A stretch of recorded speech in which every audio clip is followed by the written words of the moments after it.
Aston Martin's classic DB11 sports car is even more desirable in open-topped Volante form, and it's stiffer, more sophisticated and even more beautiful than its predecessor. Like its coupe counterpart, the Volante is primarily a consummate sporting luxury GT, but can also be dynamically rewarding whenever you need it to be. It's very appealing indeed.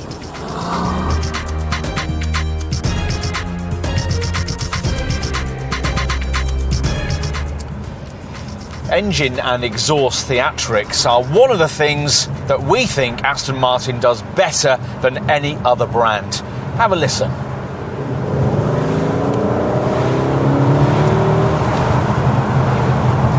That race-ready rumble comes from the 4-litre twin-turbo V8 that Aston has borrowed from Mercedes for this car. It's the only power plant that Volante buyers can have. They're not being offered the V12 from the coupe model, but it's quite sufficient to make this car very fast indeed, offering 510 PS and a thumping 685 Newton meters of torque, developed from just 2,000 RPM. That's enough to hurl this convertible to 62 miles an hour from rest in just 4.1 seconds on the way to a top speed of 187 miles an hour. As for efficiency, well, it's not catastrophic. Thanks to its engine's clever use of cylinder deactivation, this car manages 28.3 mpg on the combined cycle and 230 grams per kilometre of CO2. With the roof down like this, you can enjoy this magnificent engine all the more. But should the weather turn inclement and you need to raise the hood, you'll find that highway refinement is pretty close to the standard you get in the equivalent fixed-top model. Both DB11 variants are marketed as GT-style sports cars rather than track-tamed road burners, but this model line does at last have a sports car-style CV.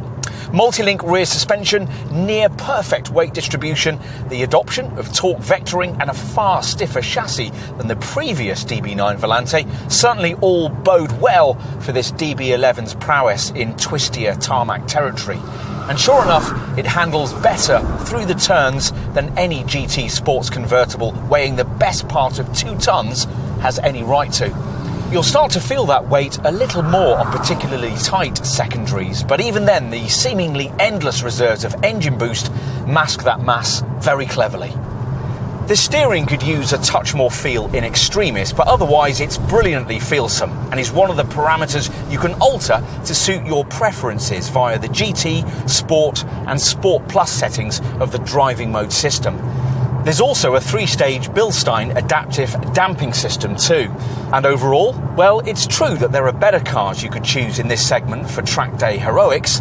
There are few, though, we'd want over this one if, say, late at night at an exclusive party in Cannes, we suddenly realised we needed to be in Paris at daybreak. For such a jaunt, this DB11 would be, well, just about perfect. Is this the most beautiful Aston Martin yet made? Some would say so. Even with the roof up, a DB11 Volante will attract admiring stares. And when the hood is down, well, let's show you. The top is retracted by pressing either a centre console button or by using buttons on the key. It takes just 14 seconds to lower or 16 seconds to close. And on the move, it can be operated at speeds of up to 31 miles an hour. The hood has 8 layers and folds into an incredibly small sandwich, which allowed stylist Miles Nürnberger to make the rear deck particularly low, short and sleek. Just as significantly, beneath the sweeping panelwork sits a structure that's a massive 50% stiffer than that of the old DB9 Volante.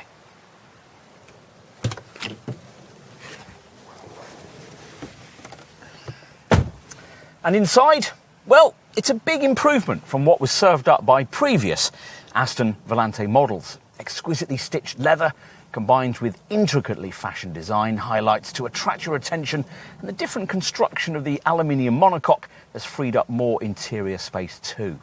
As usual, Aston has borrowed parts from another brand. In this case, its technical partner Mercedes. The stalk off the steering wheel and this 8-inch centre dash infotainment screen, for example. There's also a digital instrument binnacle screen to replace the usual dials, with a central virtual rev counter that changes its graphics to suit the particular driving mode you've chosen from these two steering wheel buttons. You get a pair of rear seats too, the kind of thing that some segment competitors make you do without. The brand insists that these are more accommodating than the pews provided by the previous Volante models, which is true, and has fitted them out with ISOFIX child seat attachments for the first time. They're still pretty cramped, and you get 23mm less legroom than you would in the back of a DB11 coupe. Ultimately, as usual with a 2+2 sports convertible, this space remains suitable for small children, jackets or designer shopping bags only. Finally, let's take a look in the boot. Now, the exact amount of room you get depends on the position of the roof. When it's down like this boot separator will also be down to fence off space for the folded roof sandwich. That reduces capacity to just 160 litres. When the roof's up, you can push up the boot separator and increase capacity to 206 litres.